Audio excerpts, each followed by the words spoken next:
prática é a chave. Aí você pode até falar assim, Tarcísio, mas como é que eu vou praticar?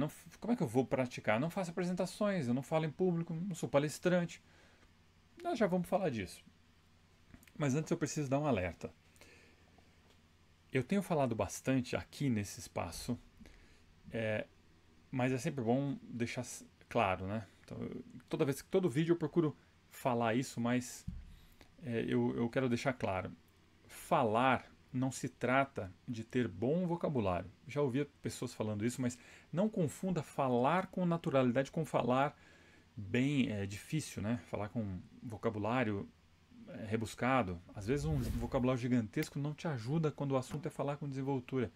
Se você não controlar conscientemente o nervosismo, muitas opções para escolher as palavras pode mais te atrapalhar. O seu principal adversário é a ansiedade. Mas existem técnicas e formas de aprender a falar com mais naturalidade. E uma delas, que eu ouço sempre, muita gente diz isso, né? Todo mundo é muita gente, mas pessoas dizendo sempre que ler é a melhor forma de aprender, inclusive a falar em público. E muito cá entre nós, eu concordo, em parte. Ler é inestimável para aprender e ler bastante significa ser exposto a tantas experiências que nós somos transformados às vezes sem nem notar. Sabe quando você começa a olhar para um assunto de uma forma diferente depois que você leu um livro sobre o tema? Você foi transformado em relação àquele tema.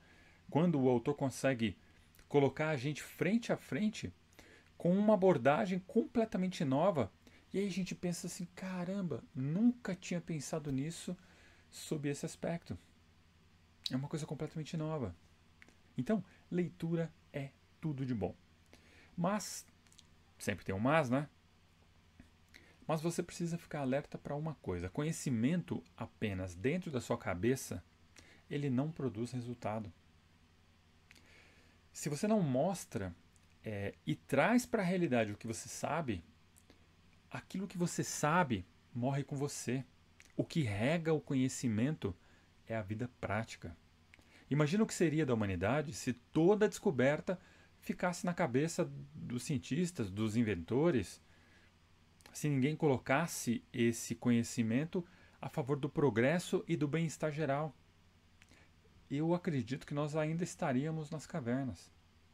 Tem uma frase interessante do, do Paulo Freire que ele ilustra bem isso, né? Ele diz assim, dizia, né? A teoria sem prática é verbalismo, assim como prática sem teoria é ativismo. Quando se une a prática e a teoria, obtém-se a praxis, que é a ação criadora e modificadora da realidade.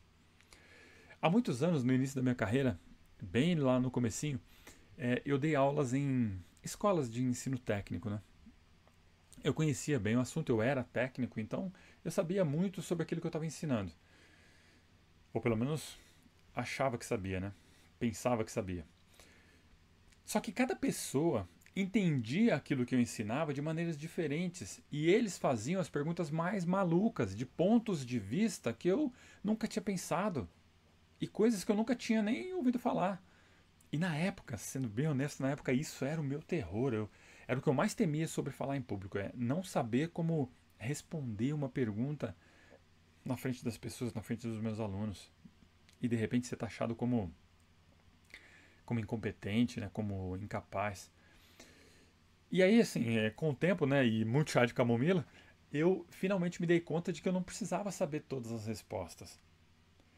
E nem tinha como. Eu precisava sim, era me esforçar honestamente para responder e aí reconhecer o que eu não soubesse. E quando eu não sabia, e isso acontecia com bastante frequência, eu ia correndo depois da aula aprender sobre aquilo. E como aprendia, hein? Como aprendia.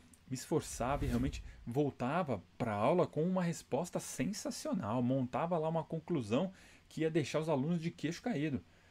Só para sair da próxima aula com mais uma pergunta que eu não tinha conseguido responder a contento. Percebe? Ou seja, eu estava sempre melhorando, sempre aprendendo. Para mim isso era terrível, era muito difícil. Tarcísio, mas e isso? vou ver e te falo.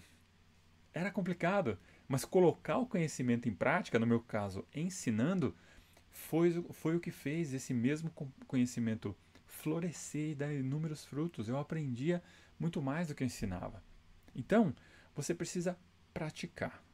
Sim, é isso mesmo. Você precisa usar o conhecimento que você tem, que você obtém, para gerar transformação, principalmente para você, mas também transformação das pessoas que convivem com você. Tem um ditado, você deve conhecer ele. Ele diz assim: você é a média das 5 pessoas com quem mais convive. Então, você também faz parte da métrica que molda as pessoas que estão à sua volta, ok? Né? Elas te influenciam, você as influencia também. E aí? A sua influência está ajudando essas pessoas ou está atrapalhando?